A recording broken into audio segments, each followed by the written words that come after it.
This is topic 6, radioactivity in physics. And in this topic, this is for EdXL, this is paper 1 for physics or combined science physics paper. And here we will look at atomic models. And there is quite a bit of overlap here with what you have already studied in chemistry. So hopefully this will be a revision type lesson. So we're looking at what are atoms, size of atoms, and how the model of the atom has changed over time. So first of all, you should be able to draw a diagram of an atom including all subatomic particles from your understanding of chemistry. You should know the mass and charge of each of these particles, understand, or you should already know what atomic number is, what mass number is.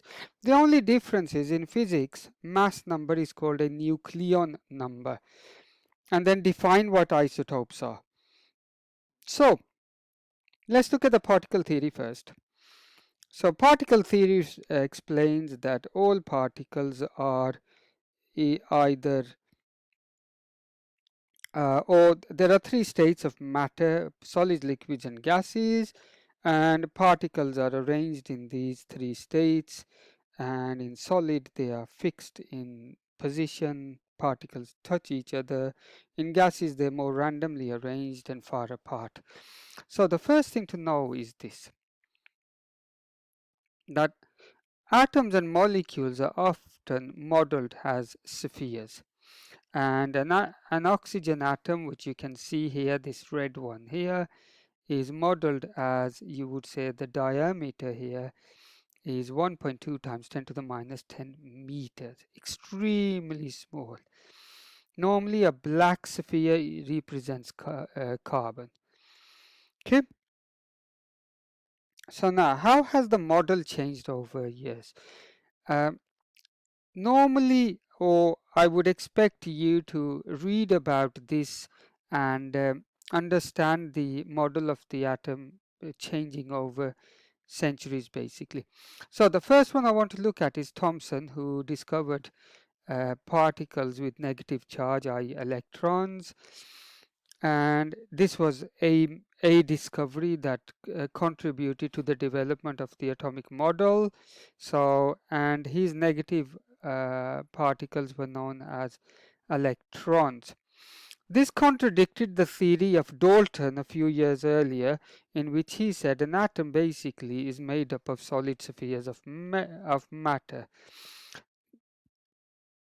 This led to the plum pudding model, and all plum pudding model states is that the atom is a solid sphere with positive charge spread over the atom with electrons dotted on the atom like raisins.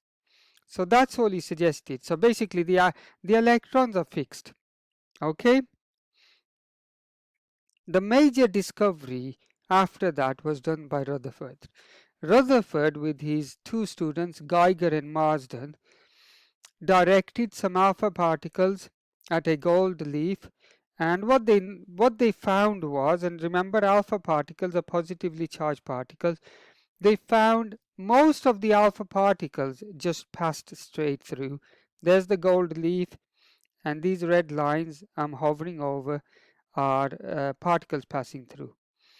He found that some particles deflected, and you can see that there's some deflection there. This number is 12 on the count rate, and some particles bounced back. So they hit the gold leaf and they bounced back. And he carried out this experiment in a vacuum in which there were no other particles. So what do we conclude from here? Well, basically what we conclude from here is that most of the atom is empty space. There must be a center of an atom which is positively charged, and this led to the development of a nuclear model, which means an atom has a nucleus, has electrons along the nucleus, and most of the atom is empty space. So this is Rutherford's interpretation, and this was the development of the nuclear model of the atom. A few numbers you need to know. Radius of the nucleus is 1 times 10 to the minus 15 meters.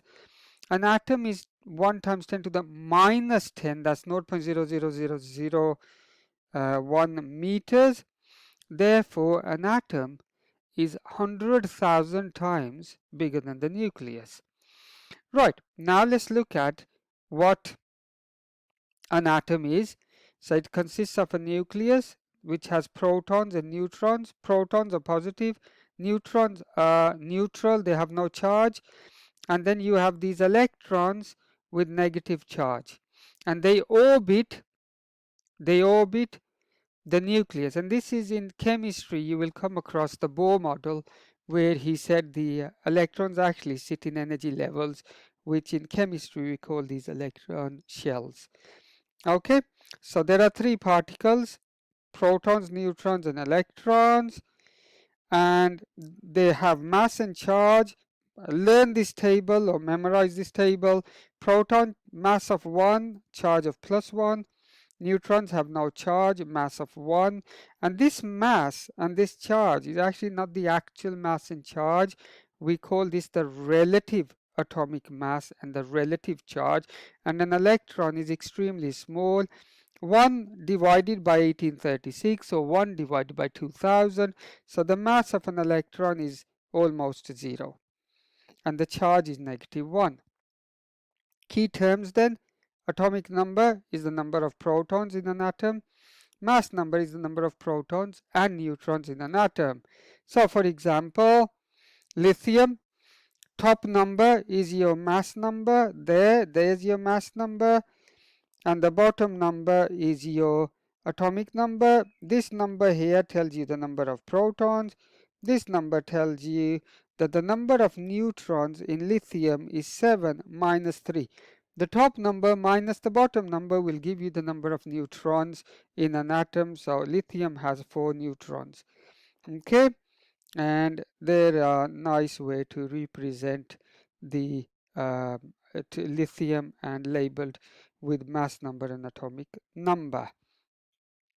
In chemistry, you learned that an ion is an atom that loses or gains electrons.